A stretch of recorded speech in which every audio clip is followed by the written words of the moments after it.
नमस्कार, good evening. स्वागत है आप सभी का सीयूटी कॉन्सेप्ट के ऑनलाइन लर्निंग प्लेटफॉर्म पे। तो हम लोग जो पीआईक्यू सेशन है उसको कवर कर रहे हैं। उसी कड़ी में ये जो अगला पीआईक्यू सेशन है इसे हम लेकर आ गए हैं। जैसा कि मैंने बताया था कि जो सीयूटी पीजी पॉलिटिकल साइंस 2024 का पेपर हुआ था, जो एनटीए ने लिया था, उसमें 75 क्वेश्चन आते हैं। उसमें जो आपके 2 पीआईक्यू सेशन है वो आपको हमारे ऐप पर और हमारे यूट्यूब चैनल पर मिल जाएंगे। आप जाके चेकआउट जरूर करिए। आज के इस तीसरे सेशन में हम लोग जो 50 से 75 यानी कि 51 से जो 75 क्वेश्चन हैं, जो 25 क्वेश्चन है वो बचे हैं, आज हम उनको डिस्कस करने वाले हैं। मैं बताऊंगा कि क्वेश्चंस कहाँ से आए थे। फिर से जो हमारा पैटर्न रहता है कि उनका लेवल क्या था, मॉडरेट थे, इजी थे कि हार्ड थे, टफ थे, कैसे थे, ये सारी चीज़ें मैं फिर से बताऊंगा आपको। और साथ ही साथ एक आइडिया देते चलूंगा कि क्वेश्चंस आ कहाँ से रहे हैं, जो मैं अभी तक करता आ रहा हूँ। आपने अगर मेरे पिछले पीआईक्यू सेशन देखे हैं, जो पीआईक्यू फर्स्ट था जिसमें मैंने आपके सीयूटी पीजी 2024 का जो पेपर था उसमें मैंने 1 से 25 तक जो क्वेश्चंस कवर किए थे और फिर 26 से 50 किए थे। आज 51 से 75 करेंगे। और नेक्स्ट सेशन में जब हम अगला सेशन लेंगे पीआईक्यू का, तो उसमें हम लोग क्या करेंगे, 2023 का जो पेपर है उसमें हम 1 से 25 और सिमिलरली 25 से 50 और जो है आपका 51 से 75 कवर करेंगे। तो ऐसे 25-25 क्वेश्चन का सेट लाके मैं आता रहूँगा, क्योंकि एक क्लास में एक्सप्लेनेशन सहित हम लोग करते हैं। जो क्वेश्चन आता है उसको मैं एक्सप्लेन भी करता हूँ थोड़ा कि क्वेश्चन कहाँ से आ रहा है, थिंकर कौन है, इनके बारे में और क्या क्या चीज़ें हैं जो इन्फॉर्मेशन आपको क्वेश्चन के थ्रू मिल सकती है, जो आपके एग्जाम पॉइंट ऑफ व्यू से इंपॉर्टेंट हो सकती है, वो भी चीज़ें मैं बताता हूँ। इस वजह से 25 क्वेश्चन ही एक सेशन में हम इंक्लूड करते हैं। ठीक है, तो आज के सेशन को हम जल्दी से स्टार्ट कर लेते हैं ताकि आपका कोई बिल्कुल भी टाइम वेस्ट ना हो। जो भी जो जरूरी इन्फॉर्मेशन थी मैंने, जो अब मेरा पहला सेशन था और दूसरा सेशन था उसमें मैंने दे दिया था। फिर से एक छोटा सा ब्रीफ इंट्रोडक्शन दे देता हूँ हमारे प्लेटफॉर्म के बारे में। हमारे इस प्लेटफॉर्म पर सीयूटी कॉन्सेप्ट में आपको यूजी पीजी की प्रिपरेशन देखने को मिलती है। बहुत शानदार फैकल्टी यहाँ पे है, वेल क्वालिफाइड फैकल्टीज हैं जो आपको डिफरेंट सब्जेक्ट्स पढ़ाते हैं यूजी और पीजी के लिए। तो अगर आप या आपका कोई दोस्त भाई बंधु जो सीयूटी यूजी और पीजी की प्रिपरेशन करना चाहता है, तो उसे आप हमारा एक बार प्लेटफॉर्म जरूर सजेस्ट करिए, एक बार हमारे चैनल से ग्रो थ्रू करिए और एक बार आप ऐप जरूर डाउनलोड करिए और ऐप पे देखिए जो है कि वहाँ पर कैसे डेमो सेशन जो डेमो क्लासेस है वो पढ़े हुए हैं। उन डेमो क्लासेस को देख के अपना मन बनाइए कि आपकी प्रिपरेशन कैसी चल रही है, आपको कोर्स की जरूरत है या नहीं, या आप सेल्फ प्रिपरेशन कर रहे हैं या आप कहीं पे और पे भी एनरोल्ड हैं, तब भी एक बार चेकआउट जरूर करिए। हो सकता है कुछ आपको क्वालिटी डिफरेंस देखने को मिले, या आप कमेंट सेक्शन में अगर कोई आपकी क्वेरीज हो तो भी मुझे बता सकते हैं। मैं थोड़ा बता देता हूं कि अगर आप स्पेशली मेरे कोर्स में एडमिशन लेना चाहते हैं, पॉलिटिकल साइंस में अगर आप एडमिशन चाहते हैं तो आपको कुछ नहीं करना है। अगर आप एमए पॉलिटिकल साइंस में एडमिशन चाहते हैं मेरे कोर्स में, तो आप एक इस दिए गए नंबर पर एक कॉल, मैसेज, व्हाट्सएप कर लीजिए, या आप जो है आप हमारे ऐप पर चले जाइए। आप ऐप पर सीयूटी पीजी के सेक्शन पर जाएंगे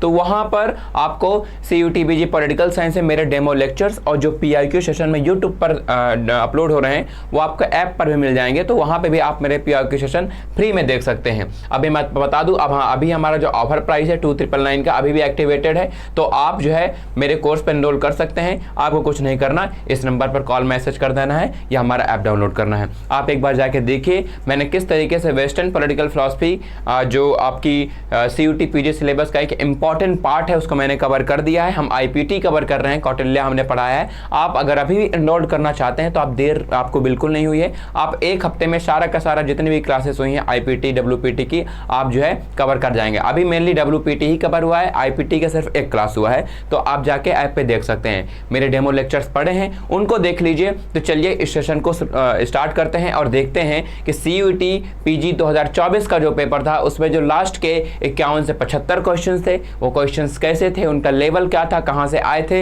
ये सारी चीजें मैं डिस्कस करूंगा। मुझसे अगर कोई बीच में भूल या चूक हो तो आप लोग देख लेना। आप लोग अपने से भी थोड़ा विजिलेंट रहना, देखते रहना कि नेट में कि क्या सही आंसर हो सकता है क्या नहीं। वैसे तो मैं देख के नहीं आता हूं, लेकिन जितना मेरी जानकारी है, जितना मैं पढ़ता हूं, मेरे हिसाब से मैं आपको सही आंसर ही बताता हूं, सही आइडिया देता हूं कि ये ऐसे ऐसे क्वेश्चन आ रहे हैं, क्योंकि मैं खुद पैटर्न को पकड़ के रखता हूं।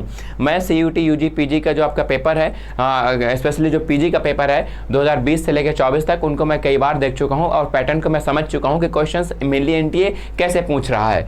जो आपके 80 to 90% पोर्शन है उसकी मुझे पूरी तरीके से पकड़ है कि मैं समझ जाता हूँ कि क्वेश्चन यहाँ से आएंगे, क्वेश्चन यहाँ से आएंगे, इस तरीके का पैटर्न चल रहा है। 10-15% ऐसे क्वेश्चन आते हैं जो किसी के समझ में नहीं आता। मैं क्यों बोलूं कि मैं उनको भी करवा दूंगा, ठीक है। तो हम पूरी कोशिश करते हैं कि आपका 100% सिलेबस हम कवर कराते हैं, उसके साथ साथ वो मिसलेनियस क्वेश्चन जहां से एनटीए बार बार आपसे फ्रीक्वेंटली पूछता है उनको भी कवर करने की हम कोशिश करते हैं। पर जो है सब कुछ इतना बड़े पॉलिटिकल साइंस का सब्जेक्ट है, कुछ ना कुछ छूटता है, यानी कि कहीं से भी एनटीए पूछ लेता है जो आपके सिलेबस में है या नहीं है, इस सिलेबस से जोड़ भी देते हैं। कोल्ड वॉर में इतनी सारी घटनाएं हुई हैं, हम कोल्ड वॉर की एक एक छोटी छोटी घटना को तो नहीं पढ़ सकते, मेन इवेंट जो है जिनका वैश्विक राजनीति को बनाने में प्रभाव पड़ा उनको हम पढ़ते हैं। तो ऐसे क्वेश्चंस आ जाते हैं, उनको आप इग्नोर करिए, या वो ऐसे क्वेश्चंस हैं जो किसी से नहीं बनते हैं, 1-2-4 क्वेश्चन आ जाते हैं, बाकी 90% क्वेश्चन जहां से आते हैं उसकी तो हम आपकी पूरी जो सिलेबस में है कवर करवा देते हैं और उसकी पढ़ाई अच्छे से करवा देते हैं। एक बार चेकआउट करिएगा। आइए क्वेश्चन सॉल्व करने की और हम आगे बढ़ते हैं। आपकी स्क्रीन पर पहला क्वेश्चन ये रहा, सीधा सीधा ये आपके आईपीटी से क्वेश्चन आया है, आईपीटी से इंडियन पॉलिटिकल थॉट से क्वेश्चन है, आप देख सकते हैं। यहाँ पे मैं थोड़ा सा कलर चेंज कर लेता हूं ताकि एक यूनिफॉर्मिटी आ जाए और आपको देखने में आसानी रहे। इंडियन पॉलिटिकल थॉट से ये क्वेश्चन है, आप लोग देख रहे हैं अपनी स्क्रीन पर। इसमें कुछ नहीं है, सब पूछा है कि किस पॉलिटिकल थिंकर की ये बुक है, the precepts of Jesus the guide to peace and happiness, है ना। निम्नलिखित में से किस राजनीतिक विचारकों से the precepts of Jesus the guide to peace and happiness के लेखक थे, तो आपको उनका नाम बताना है। आपके आप 4 ऑप्शन है, तो ये सीधे आपके सिलेबस से क्वेश्चन आया है, बहुत ईजी क्वेश्चन है ये, कोई बहुत हार्ड क्वेश्चन नहीं। अगर आपने अपना सिलेबस कवर किया है, जब आप सीयूटी पीजी 2025 के एग्जाम में बैठेंगे, अगर आपने अपना सिलेबस कवर किया है जिसमें आपके यही मेनली सिलेबस है, सावरकर, अंबेडकर, गांधी, राजा राम मोहन राय और कौटिल्य, अगर आपने इनको कवर किया है तो आप आसानी से क्वेश्चन कर देंगे। इसके लेखक राजा राम मोहन रॉय हैं। राजा राम मोहन रॉय के सोशल रिफॉर्म जो है हम उनको कवर करेंगे और उनको मैंने लास्ट ईयर पढ़ाया भी था अच्छे से। इस बार भी हम एकदम डिटेल में इनका सेशन जो है लेंगे और डिटेल्स में पढ़ते हैं, ताकि इनसे कोई क्वेश्चन, कहीं से भी कोई भी थिंकर हो, इनसे कोई क्वेश्चन न छूटे। हम लोग ऐसे पढ़ाई करते हैं। इसका सही आंसर आपका राजा राम मोहन रॉय होगा। हम लोग अगले क्वेश्चन की ओर बढ़ेंगे। ये आपका क्वेश्चन देखिए, कंपैरेटिव पॉलिटिक्स से आ गया, कंपैरेटिव पॉलिटिक्स से आ गया। ये भी आसान सा क्वेश्चन लग रहा है। Which of the following is not a type of political culture according to Almond. तो एलमेंट ने पॉलिटिकल कल्चर के बारे में बताया था। एलमेंट ने अपनी इनकी एक बुक थी एलमेंट की, जिनका नाम था दी सिविक कल्चर। क्या नाम था? दी सिविक कल्चर। मैंने एलमेंट को बहुत अच्छे से लास्ट ईयर पढ़ाया था, इस बार भी हम अच्छे से ही कवर करेंगे। और एलमेंट, ये सबसे जो क्वेश्चन आएंगे, सिडनी वार्बा, एलमेंट, पावेल, लॉवेल, इनसे तो आपके एक भी क्वेश्चन नहीं छूटेंगे, क्योंकि इनके जितने भी मेन कॉन्सेप्ट हो, चाहे वो इनकी पार्टी सिस्टम के कॉन्सेप्ट हो, चाहे इनके पॉलिटिकल कल्चर के, चाहे पॉलिटिकल डेवलपमेंट के, पॉलिटिकल मॉडर्नाइजेशन के, पॉलिटिकल सोशलाइजेशन के, पॉलिटिकल कम्युनिकेशन के, पॉलिटिकल जो आपके अदर जो पॉलिटिकल गवर्नमेंट्स, पॉलिटिकल सिस्टम पे जो इनके कॉन्सेप्ट हैं, कहीं से भी आए आप आसानी से कर देंगे। बहुत ही इजी क्वेश्चन है ये, पॉलिटिकल कल्चर से इनके क्वेश्चन आया है और इसको आप तुरंत कर ले जाएंगे। तो मैं बताऊं, दी सिविक कल्चर में ये 3 टाइप के पॉलिटिकल कल्चर की बात करते हैं कि 3 टाइप के पॉलिटिकल कल्चर होते हैं। एक पॉलिटिकल कल्चर होता है आपका पैरोशियल पॉलिटिकल कल्चर, एक पॉलिटिकल कल्चर होता है आपका पार्टिसिपेंट पॉलिटिकल कल्चर, एक पॉलिटिकल कल्चर होता है आपका सब्जेक्टिव पॉलिटिकल कल्चर। देख पा रहे होंगे दी सिविक कल्चर बुक में 3 टाइप के कल्चर की बात करते हैं, parochial, participant and subjective. Objective type का कोई पॉलिटिकल कल्चर नहीं होता है, तो आपका सही आंसर हो जाएगा ऑब्जेक्टिव। एकदम आसान सा था। और मैं बता दूं, जो पैरोशियल पॉलिटिकल कल्चर है, तो जहां पर अथॉरिटेरियन गवर्नमेंट होती है ज़्यादातर, वहीं पर पैरोशियल पॉलिटिकल कल्चर पाया जाता है। कहने का मतलब है जहां पर लोगों का participation in the political system या इन द पॉलिटिकल प्रोसेस एकदम नगण्य होता है। जैसे कि आपके एग्जाम्पल युगांडा का ले लीजिए, युगांडा हो गया, क्यूबा हो गया, यहाँ पर लोगों का पार्टिसिपेशन शून्य है। ये आपका पैरोशियल पॉलिटिकल कल्चर है। पार्टिसिपेंट पॉलिटिकल कल्चर जहाँ पे बहुत ज़्यादा हाई पार्टिसिपेशन होता है लोगों का, यूएसए का एग्जांपल ले लीजिए, यूके का, जितने भी डेवलप्ड डेमोक्रेसीज हैं वो सब पार्टिसिपेंट है। सब्जेक्टिव पॉलिटिकल कल्चर होता है 50-50, 50% होता है, 50% नहीं होता है, उदासीन होते हैं। आप एग्जाम्पल ले लीजिए सब्जेक्टिव में चाइना का, वहाँ पे 50% है, बाकी जो है इतनी अवेयरनेस नहीं है अपने पॉलिटिकल सिस्टम के बारे में, ऑब्जेक्टिव नहीं होता है। ये जो स्टडी है सिविक कल्चर में, जब एलमेंट अपनी पढ़ाई अपनी जो है पॉलिटिकल कल्चर की स्टडी कर रहे थे, तो ये एलमेंट ने जो एक सिडनी वर्बा थिंकर है उनके साथ मिलकर पॉलिटिकल कल्चर की स्टडी करी थी। तो 5 देशों में इन्होंने पॉलिटिकल कल्चर को ऑब्जर्व किया था और तब ये पॉलिटिकल कल्चर का कॉन्सेप्ट दिया था कि 3 पॉलिटिकल कल्चर होते हैं, पैरोशियल, पार्टिसिपेंट और सब्जेक्टिव। वो जो 5 कंट्रीज थी, मैं यहाँ पर लिख देता हूँ, आपको देखने में आसानी होगी। जो 5 कंट्रीज थी जहाँ पे इन्होंने स्टडी करी थी अपनी दी सिविक कल्चर में पॉलिटिकल कल्चर की, वो आप यहाँ पे देख लेंगे। यूके था उसमें, यूएसए था उसमें, मैक्सिको था, जर्मनी था और इटली था। क्या था? इटली। ये 5 कंट्रीज में इन्होंने अपने पॉलिटिकल कल्चर की स्टडी करी थी। आसान सा क्वेश्चन था, सीपी से था, हमने सॉल्व कर लिया। इसमें कुछ ऐसा नहीं है कि आपको ना इसमें। List of following events in chronological order. अब ये क्रोनोलॉजिकल ऑर्डर से आया, ज़्यादातर जिसमें इवेंट्स हैं वो आपके कोल्ड वार से। कोल्ड वार को जब हमने पढ़ा था, इन इवेंट्स को तो मैंने बहुत अच्छे से पढ़ाया था यार। ये तो जो मेरे स्टूडेंट्स लास्ट ईयर तो उन्होंने सॉल्व कर दिए थे, और इस बार हम और पैटर्न के हिसाब से पढ़ेंगे, ठीक से पढ़ेंगे, और ऐसे क्वेश्चन तो आपसे छूटेंगे ही नहीं। आइए देख लेते हैं। आपको अगर कुछ भी पता है, आप सबसे आसान देख लीजिए, कारगिल वार आपको पता है 1999 में हुआ था, सबको पता है 1999 में कारगिल वॉर हुआ था, ठीक है। आप अगर कारगिल वॉर दिख रही है, अब देखिए इसमें क्या है, जापानीज अटैक और पर्ल हार्बर। अब आप सब जितने भी चीजें देख रहे होंगे इससे पहले हुए हैं। देखिए बी किस ऑप्शन में सबसे लास्ट में है, बी इसमें लास्ट में है। अगर आप बिना देखे भी क्वेश्चन सॉल्व करोगे तो आपका ये आंसर सही हो जाएगा, बाकी तीनों क्या है, इनकरेक्ट हो जाएंगे। कुछ नहीं करना है, 1 सेकंड का काम है, ऐसे क्वेश्चन को सॉल्व करना होता है। बाकी मैं घटनाओं का जिक्र कर देता हूँ।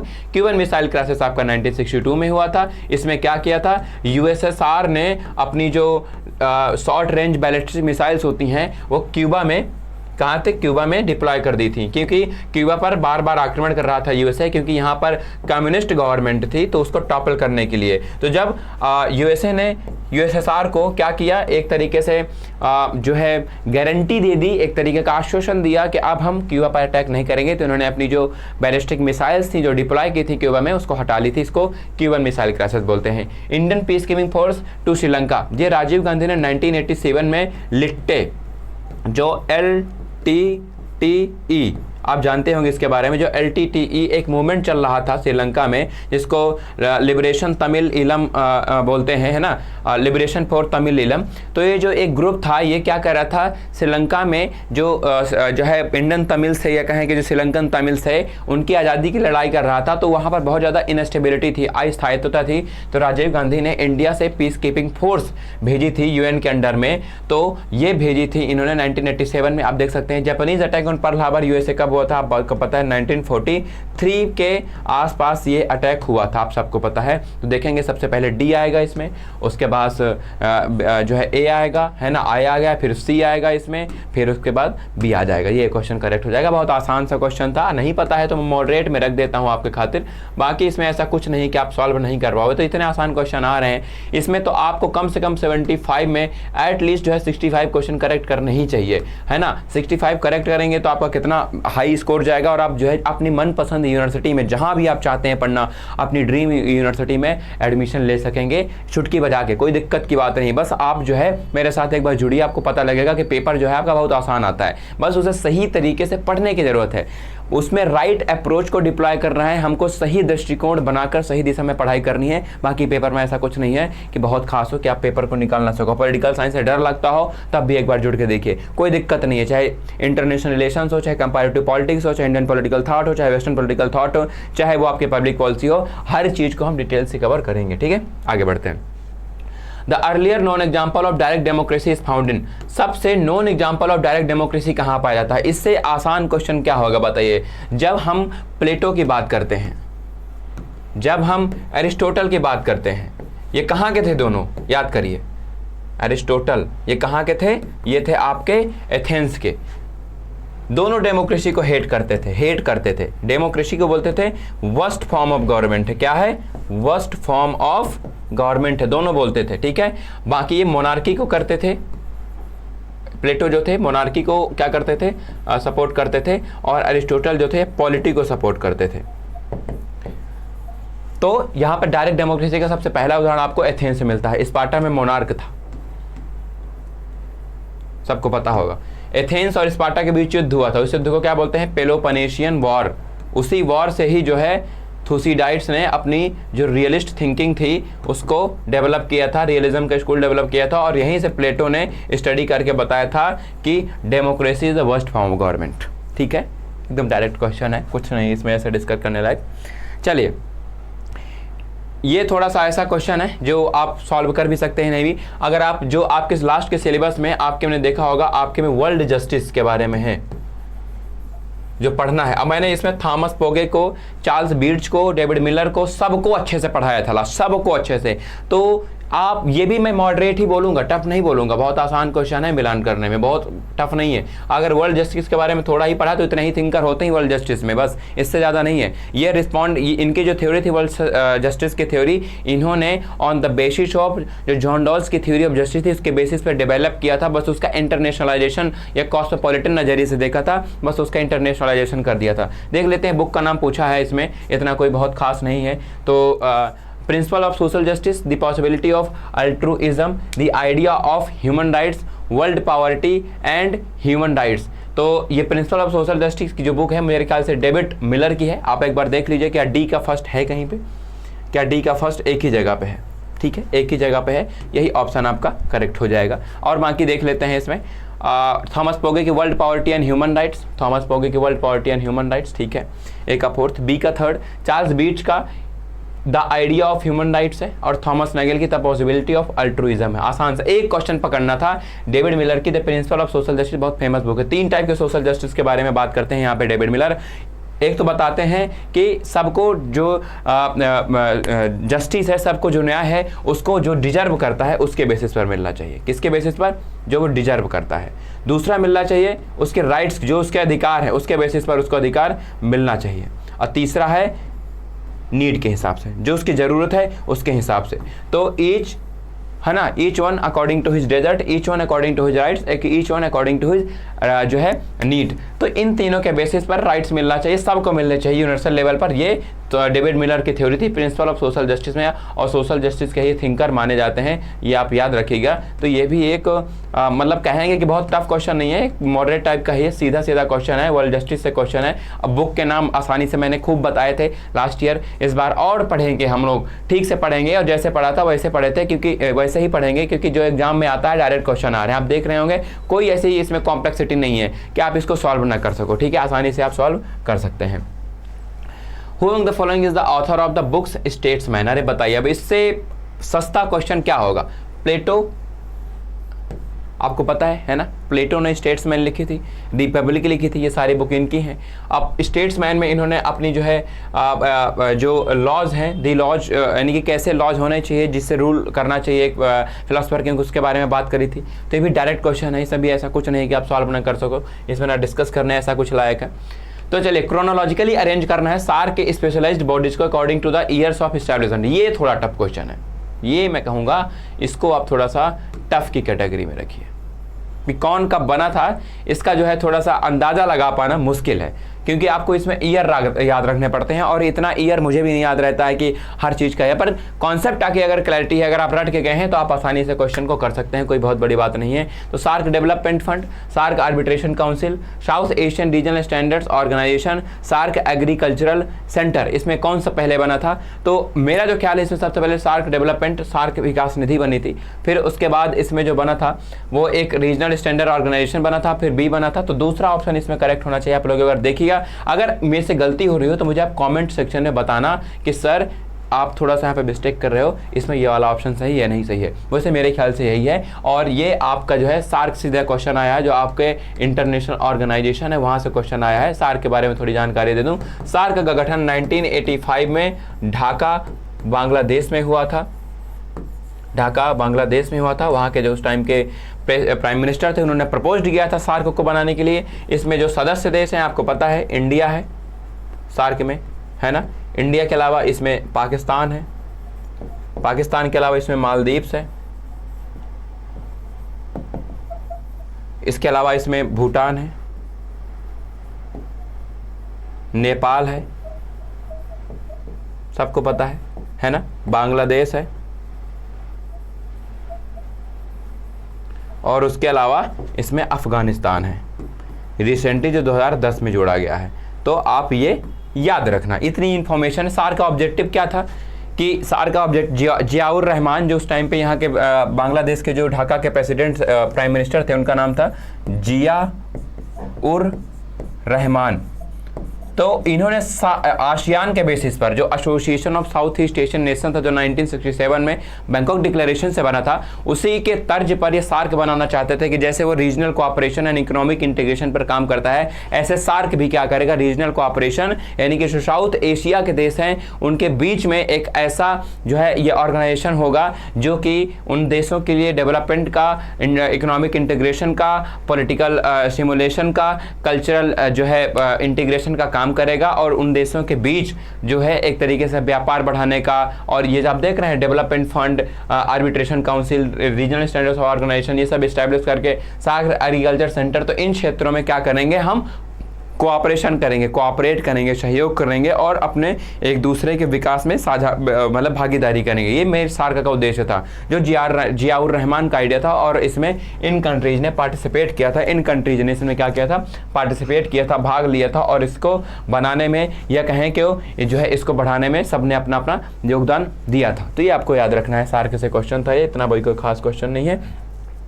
Who among the following thinkers wrote sexual politics, sexual politics इसकी है, तो ये भी एक आसान सा क्वेश्चन है, ये केट मिलेट की बुक है सेक्सुअल पॉलिटिक्स, ठीक है।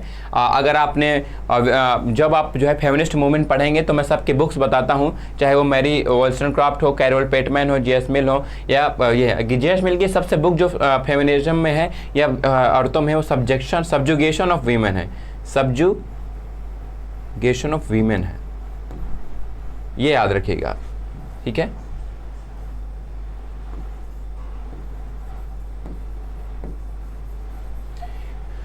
मैरी वॉल्सनक्रॉफ्ट की बहुत 2-3-4 बुक इनकी फेमस हैं, जैसे कि the vindication of the rights of main, the vindication of the rights of women, और इन्होंने फ्रेंच रेवोल्यूशन के बारे में भी लिखा था। पर सेक्सुअल पॉलिटिक्स केट मिलेट की बुक है। ये एक फेमिनिस्ट थिंकर थी और इन्होंने मेनली जो है किस तरीके से डोमेस्टिक लेवल पर औरतों का जो होता है शोषण होता है और उनके जो वर्क होते हैं वो अनपेड होते हैं, उनको एक 2 दर्जे का नागरिक समझा जाता है, सारी बातें इन्होंने इस बुक में उजागर की थी। जब हम फेमिनिस्ट मूवमेंट्स पढ़ेंगे या फेमिनिज्म के बारे में पढ़ेंगे आपके पॉलिटिकल थ्योरी में, इन सारे थिंकर्स की बुक और जो मेन आपके थिंकर्स हैं उनके आइडियोलॉजी भी हम डिस्कस करते हैं, ठीक है। तो यहां से अब घबराने की जरूरत नहीं है, इससे आप मॉडरेट मान लीजिए कि अगर आपको ज्यादा आइडिया नहीं है फेमिनिज्म के बारे में तो हो सकता है गलत कर दें, बाकी सीधा डायरेक्ट क्वेश्चन है, नथिंग टू डिस्कस मच। चलिए, Which of the following statements correct about the Marx conception of historical materialism? हाँ, ये हो सकता है थोड़ा आपको पढ़ने में दिक्कत हो और आप इसको आसानी से सॉल्व नहीं कर पाए, पहले चलिए करने की कोशिश करते हैं। The then historical materialism refers to the materialist conception of history, ठीक है, सही है, materialist conception of history को ही दर्शाता है historical materialism, सही है। ए जहाँ पर है वो सही है, ये आप हटा दीजिए, बाकी तीसरा ऑप्शन आपका, चौथा ऑप्शन एलिमिनेट हो गया। Engels credited Marx with being the originator of historical materialism, गलत है। एंजल्स नहीं मानते हैं कि मार्क्स, इनसे पहले भी हिस्टोरिकल मटेरियलिज्म की बात कई लोग कर चुके थे, ठीक है। तो आप बी जहाँ पर है अब हटाइए, तो बी तो तीनों में है, I think. Marx contends that political structure of society constituted by its relations of production is the real foundation of society, नहीं, गलत है। पॉलिटिकल स्ट्रक्चर नहीं बल्कि इकोनॉमिक स्ट्रक्चर है रियल बेसिस ऑफ सोसाइटी, है ना। जब आप कोर एंड पेरीफेरी की थ्योरी पढ़ते हैं, कोर और सुपर स्ट्रक्चर की थ्योरी पढ़ते हैं मार्क्स की, तो क्या बताते हैं कि एक कोर होता है, कोर होता है। मैं बता देता हूं यहाँ पे, मैं थोड़ा सा एलाबोरेट कर देता हूं। मार्क्स क्या बोलते हैं कि कोर क्या होता है आपकी इकोनॉमी, क्या होता है इकोनॉमी, और ये एक आधार होता है, इस पर टिका होता है आपका क्या, सुपर स्ट्रक्चर, सुपर स्ट्रक्चर, यानी कि इकोनॉमी में क्या क्या चीज आती है, मीन्स ऑफ प्रोडक्शन, जो मीन्स ऑफ प्रोडक्शन यानी कि जिनके पास प्रोड्यूस करने के साधन हैं वही क्या करते हैं, इस सुपर स्ट्रक्चर को कंट्रोल करते हैं। सुपर स्ट्रक्चर में क्या क्या आ जाता है, पॉलिटी यानी कि पॉलिटिकल सिस्टम वहां का मान लीजिए, कल्चर, सिविल सोसाइटी,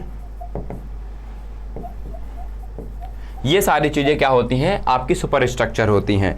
तो जो जहां से जो है ये constituted by it's relations of production is the real foundation of society, तो पॉलिटिकल स्ट्रक्चर से नहीं बल्कि इकोनॉमिक स्ट्रक्चर जो कोर होता है उससे आपकी सोसाइटी बनती है, तो ये भी गलत हो गया, ये भी गलत हो गया। तो societies relations of production corresponds to a definite stage of development material productive forces, ये सही है। बट अब आई थिंक देखिए बीसी को हटाइए, बीसी यहां से भी हट जाएगा, बीसी यहां से हट जाएगा, बी यहां से हट जाएगा, तो मतलब मुझे लगता है ये क्वेश्चन चैलेंज हुआ रहा होगा, क्या हो रहा होगा, चैलेंज हुआ रहा होगा और इसके मार्क्स ऑलमोस्ट सबको मिले रहे होंगे क्योंकि क्वेश्चन ड्रॉप हुआ रहा होगा। ये एनटीए ने गलत किया था। ये दोनों इस आंसर के हिसाब से ठीक हैं और ये दोनों आंसर के हिसाब से ठीक है। ये दोनों मार्क्स के जो कथन दिए हुआ है वो गलत है। ना मार्क्स ओरिजिनेटर हिस्टोरिकल मटेरियलिज्म से, इससे पहले कई लोग हिस्टोरिकल मटेरियलिज्म की बात कर चुके थे, ना ऐसा मानते हैं, और ना ही political structure real basis of society है, बल्कि जो इकोनॉमिक स्ट्रक्चर है जिसको कोर बोलते हैं कार्ल मार्क्स, वो एक आपका real basis of society, civil society है, जो मीन्स ऑफ प्रोडक्शन को कंट्रोल करते हैं, वो पॉलिटिकल सिस्टम को भी कंट्रोल करते हैं, कल्चर को भी कंट्रोल करते हैं। मैं सिंपल से एग्जांपल दे दूं कि जैसे मान लो भारत में मीन्स ऑफ प्रोडक्शन जो बड़े बड़े लोग हैं, अंबानी जी हो गए, अडानी जी हो गए, टाटा हो गए, वो कहीं ना कहीं किसी हद तक पॉलिटिकल सिस्टम को करते हैं कंट्रोल। जो पॉलिसी फॉर्मुलेशन होती है वो उनकी कंपनीज को, उनके हित को ध्यान में रखकर होती है। ऐसा करना पड़ता है क्योंकि बहुत बड़ा चंदा देते हैं पॉलिटिकल पार्टीज को, सिस्टम्स को, ताकि वो सर्वाइव कर सके, इलेक्शन हो सके। तो ये होता है जनरली। मार्क्स सही बात बोल रहे थे और कुछ नहीं, तो ये क्वेश्चन का आंसर कुछ नहीं होगा, आप इसको याद रखिएगा। चलिए, command capitalism was introduced with which 5-year plan in India. अब देखिए, ये एक ऐसा क्वेश्चन है, आर्बिट्रेरी क्वेश्चन है, आप इसको कर पाए ये थोड़ा सा संभावना कम है। ये आपका क्वेश्चन है पॉलिटिकल प्रोसेस इन इंडिया, जो आपकी 1950 के बाद जो पॉलिटिकल डेवलपमेंट्स हुए इंडिया में, उससे क्वेश्चन है। ये आपके सिलेबस का पार्ट है भी नहीं, ना पढ़ना पड़ता है, पर अगर हम थोड़ा सा इंडियन फॉरेन पॉलिसी पढ़ते हैं तो ये चीज़ें पढ़ लेते हैं। पर command capitalism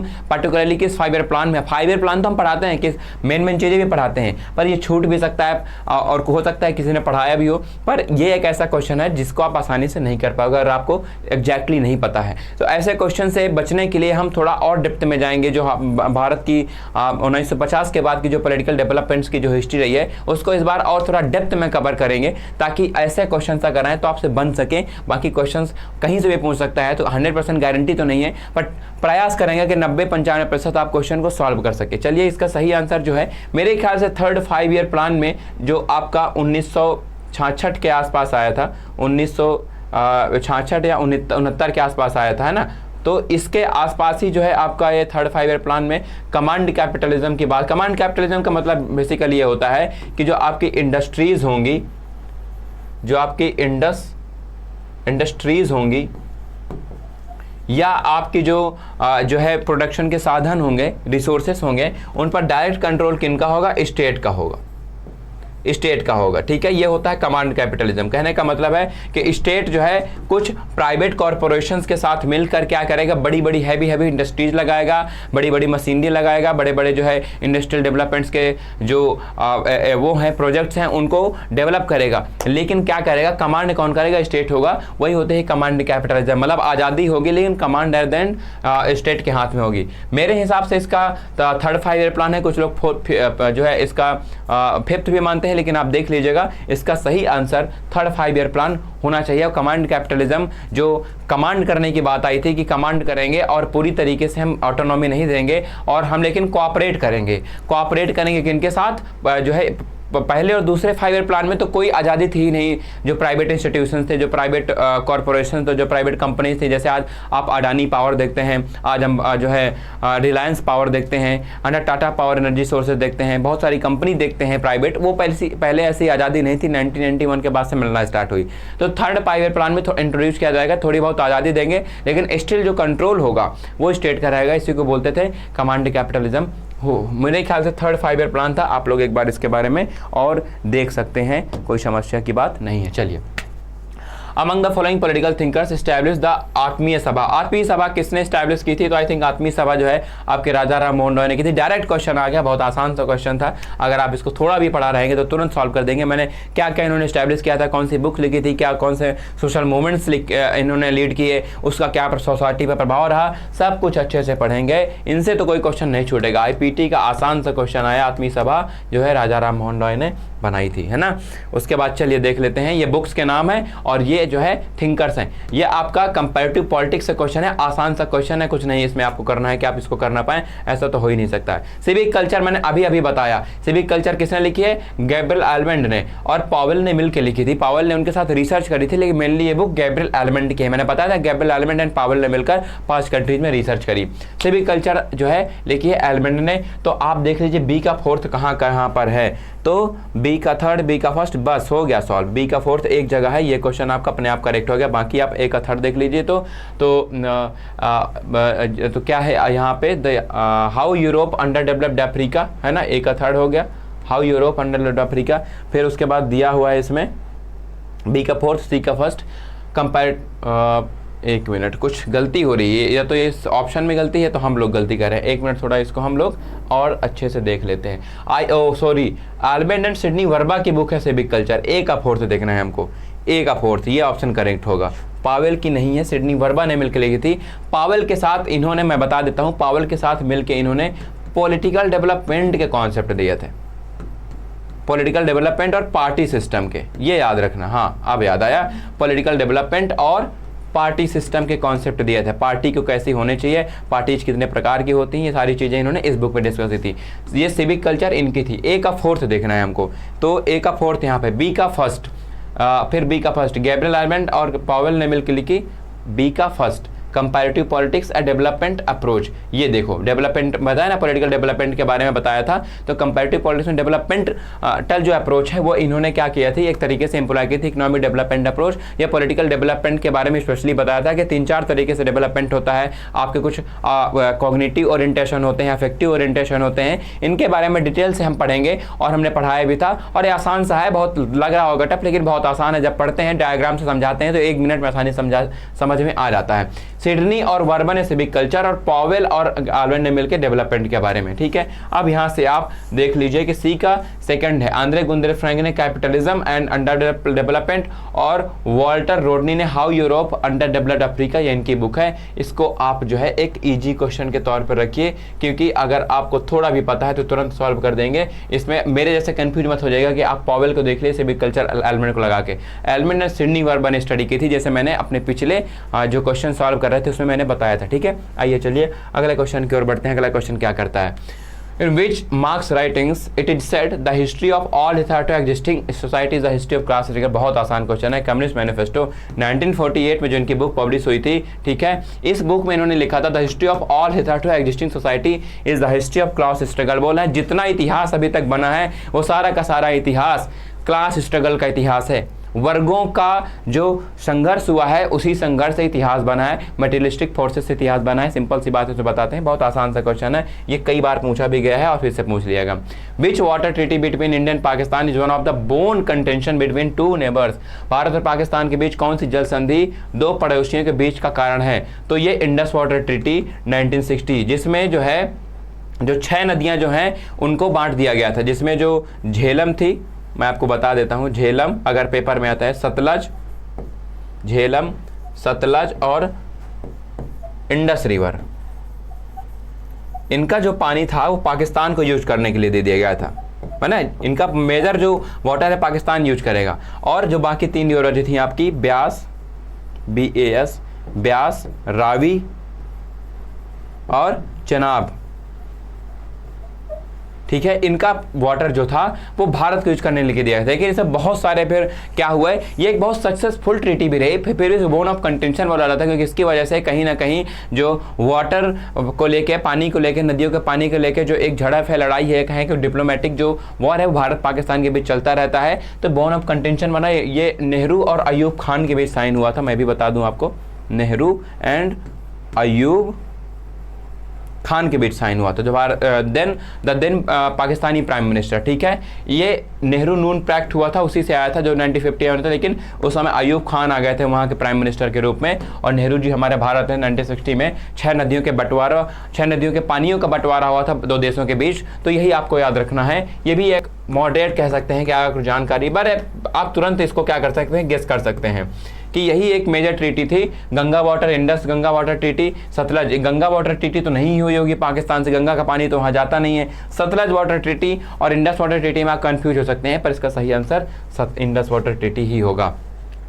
according to Locke following are the natural rights of the people. कौन कौन से natural rights of the people है, ये आपको लॉक के अनुसार बताना है। आसान सा क्वेश्चन है यार, हम लॉक को पढ़ा दिए हैं, और लॉक के कौन कौन से नेचुरल राइट्स के कॉन्सेप्ट है। Right to life, liberty and property, देख लीजिए कहाँ कहाँ पर है, right to life, liberty and property. अरे यार इससे आसान क्वेश्चन हो ही नहीं सकता। सोशल कॉन्ट्रैक्ट में इन्होंने right to life, liberty, property को क्या करने के लिए, प्रिजर्व करने के लिए सोशल कॉन्ट्रैक्ट से सिविल सोसाइटी बनाई और सिविल सोसाइटी से फिर स्टेट बन जाएगा। जब भी स्टेट काम नहीं कर पाएगा तो सिविल सोसाइटी उसको हटा देगी, सिंपल सा बात है। आगे बढ़ते हैं। The Marxian theory of surplus value is largely derived from the theory of अरे। यार ये भी बताइए, डेविड रिकार्डो की जो थ्योरी है वहां से लिया जाता है। जब आप मार्क्स को पढ़ेंगे तो हम बता देते हैं कि ये मार्क्स की जो सरप्लस थ्योरी है यहाँ से इंस्पायर्ड है, या मान लीजिए कोई ऐसी थ्योरी जो वो डिराइव कर रहे हैं कहीं से, वो आपको ऑलरेडी देखने को मिल जाएगा। तो डेविड रिकार्डो इसके सही आंसर हो जाएंगे। डेविड रिकार्डो ने इकोनॉमिक्स में सरप्लस वैल्यू का कॉन्सेप्ट दिया था, सरप्लस वैल्यू का कॉन्सेप्ट दिया था, और वहीं से सरप्लस वैल्यू को क्लास स्ट्रगल से किस तरीके से जो हमारे वर्कर हैं वो एक वैल्यू, सरप्लस वैल्यू क्रिएट करते हैं। उस सरप्लस वैल्यू को जो मेनली फायदा है वो कैपिटलिस्ट लोग उठाते हैं और उस वर्कर को बस उतना ही देते हैं जितना वो जीने खाने के लिए उसके लिए पर्याप्त है, और उससे ज़्यादा नहीं देते हैं ताकि वो उसी अवस्था में हमेशा के लिए बना रहे। ठीक है, ये आपको याद रखना है। आगे बढ़ते हैं हम आज के अपने इस सेशन में। Regime in Indian politics is popularly known as one party dominant system. ठीक है, किसके टाइम पे वन पार्टी डोमिनेंट सिस्टम आपको ज़्यादा देखने को मिला होगा? जवाहरलाल नेहरू के टाइम पे। ऑब्वियस सी बात है, 1947 से लेके 1967 तक कोई पार्टी ना स्टेट में ना सेंटर में कोई पार्टी आ ही नहीं पाई। तो ये वन पार्टी डोमिनेंस होता है कि 20 साल तक एक ही पार्टी रूल करती रही लगातार, वन पार्टी डोमिनेंस। इसको किसने बोला था? रजनी कोठारी ने। ये भी बता दूं मैं आपको, रजनी कोठारी ने वन पार्टी डोमिनेंस के बारे में लिखना स्टार्ट किया था पहली बार, और बोला था भारत का जो पार्टी सिस्टम है वन पार्टी डोमिनेंट सिस्टम है, एक ही पार्टी रूल कर रही है। फिर इंदिरा गांधी के टाइम पे तो फिर बहुत सारी पार्टी जा गई थी। आपको पता है मोरारजी देसाई ने जनता पार्टी की मदद से 1977 में पहली बार केंद्र सरकार में सरकार भी बना ली थी कांग्रेस का इतर 19। उसके बाद जो है आप देखे होंगे कि 1988 तक फिर रहती है, 89 तक राजीव गांधी की हत्या के बाद जब कांग्रेस आती है, फिर 97 के आसपास भारतीय जनता पार्टी बनाती है। फिर उसके बाद 1998 में भारतीय जनता पार्टी बांधी है, 1999 से 2003 तक रूल करती है, और अभी बीजेपी 2010 से 14 तक रूल 2014 से 24 तक रूल कर ही रही है। तो one party dominant system mainly Jawaharlal Nehru के टाइम पे था। इंदिरा गांधी मत मार देना इसमें भूल से भी, ठीक है, याद रखना। रजनी कोठारी ने इसके बारे में बताया था। Legal theory of sovereignty in modern times was first propounded by. तो सॉवरेंटी से कॉन्सेप्ट आया पॉलिटिकल थ्योरी से।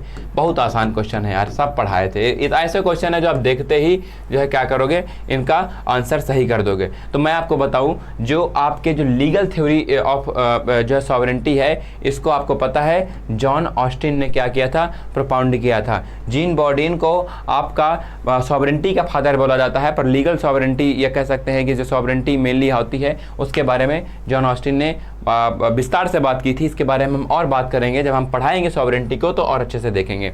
विच of the following are the principal organs of the United Nations. Principal organ आपको पता है यूनाइटेड नेशंस के 6 प्रिंसिपल ऑर्गन होते हैं। अब इसमें कौन कौन से दिया हुआ है, कौन से हैं, आपको ये बताना है। सिक्योरिटी काउंसिल उसका प्रिंसिपल ऑर्गन होता है, ऑब्वियसली होता है। ट्रस्टीशिप काउंसिल उसके चार्टर 13 में दिया हुआ है।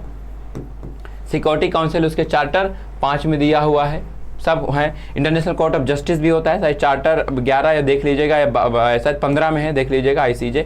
और United Nations education scientific and culture UNESCO, ये इसका एक प्रिंसिपल ऑर्गेनाइजेशन या प्रिंसिपल ऑर्गन नहीं है, बल्कि यूनेस्को इसका एक इंडिपेंडेंट पार्ट है। क्या है? इसका एक पार्ट है। जैसे उसकी बहुत सारी बॉडीज होती हैं, उसमें यूनेस्को उन्हीं में से एक है। UNDP आपने सुना होगा, United Nations development programme, UNEP United Nations environmental programme, UNHCR United Nations high commission for refugees, ये सारे के सारे उसके इंडिपेंडेंट पार्ट्स होते हैं, बॉडीज होती हैं जो वर्क करती हैं यूनियन के अंडर, पर उसके जो है मेन ऑर्गन नहीं है। मेन ऑर्गन में आपको सिक्योरिटी काउंसिल है, जस्टिसिप काउंसिल है, इंटरनेशनल कोर्ट ऑफ जस्टिस है। ये नहीं है, सही आंसर आपका क्या हो जाएगा। और आपको इसको हटा दीजिए, बाकी सब है तो सी जहाँ पे है हटा दीजिए, सी हटा दीजिए, सी हटा दीजिए, सी हटा दीजिए, ये आपका सही आंसर हो जाएगा। आप सिंपल सी बात है। और इसके सही कौन से हैं तो मैं बता दूं, इसके और जो ऑर्गन्स हैं उनमें से इन तीनों के अलावा जनरल असेंबली है, आप सबको पता होगा क्या है, जनरल असेंबली है ना, जनरल असेंबली है कि नहीं है। सिक्योरिटी काउंसिल हो गया, इंटरनेशनल कोर्ट ऑफ जस्टिस हो गया, ट्रस्टीशिप काउंसिल हो गया, और इसके अलावा जो है इसमें क्या बचता है, हाँ, इकोसॉक। जो इकोसॉक है, इकोनॉमिक एंड सोशल काउंसिल, उसको इकोसॉक बोलते हैं, इकोसॉक। इकोनॉमिक एंड सोशल काउंसिल भी इसका मेन पार्ट्स है, मेन जो है इसके उसका हिस्सा है, ऑर्गन का हिस्सा है। ये आपको जब यूएन पढ़ाएंगे तो आपको सारी चीज़ें क्लियर हो जाएंगी। यूएन के मैंने 4 लेक्चर लिए थे, क्योंकि यहाँ से 2-3 क्वेश्चन हर बार पूछता है, इसीलिए लिए थे लास्ट ईयर की यहाँ से कोई क्वेश्चन आए तो आपसे बिल्कुल कतई न छूटे। इस बार भी हम एलैबोरेट तरीके से इसको पढ़ने की कोशिश करेंगे। आइए आगे देखते हैं और देखते हैं हमारा अगला क्वेश्चन क्या है। Chronologically arrange the provisions of the constitution according to the order of its appearances. Order of its appearance, constitution में कौन पहले आता है कौन बाद में आता है, इसको आपको बताना है और कुछ नहीं बताना है, ठीक है। तो बताना है इसमें equality of opportunity in matters of public employment, article 16, ठीक है। Protection of life and personal liberty, article 21।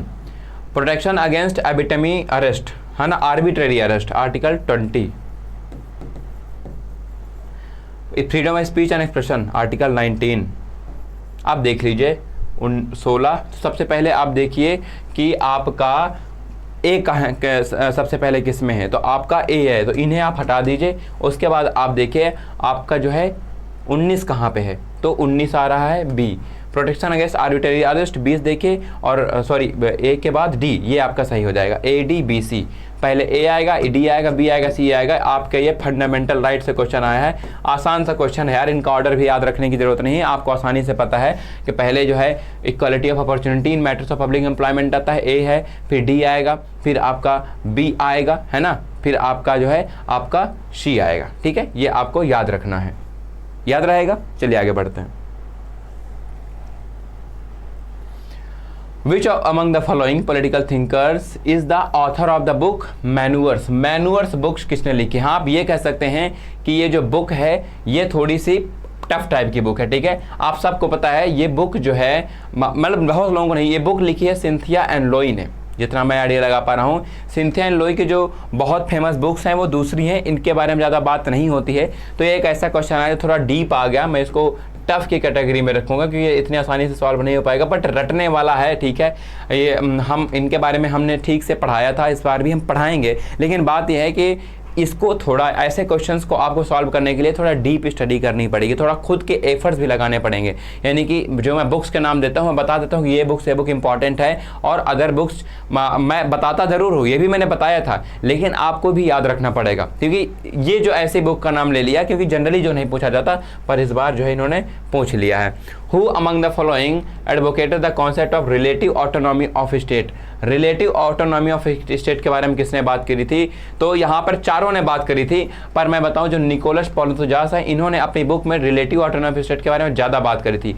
बात लुईस अल्थुजर ने भी करी थी, ठीक है।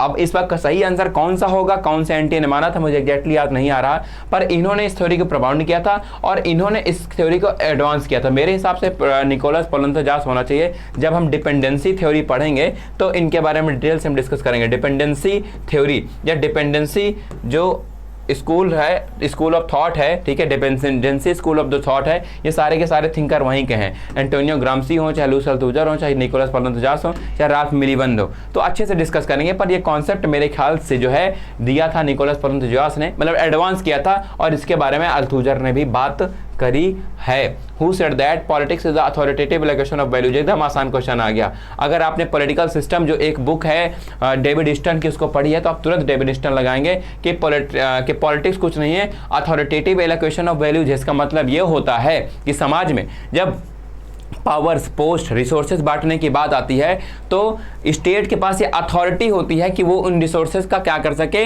जो है एलोकेशन कर सके। तो politics is the authoritative allocation of values. Values का मतलब है रिसोर्सेज हो गए, पोस्ट हो गए, पद हो गए, ये स्टेट के पास अथॉरिटी होती है। ये बोला था डेविड ईस्टन ने अपनी किस बुक, पॉलिटिकल सिस्टम में।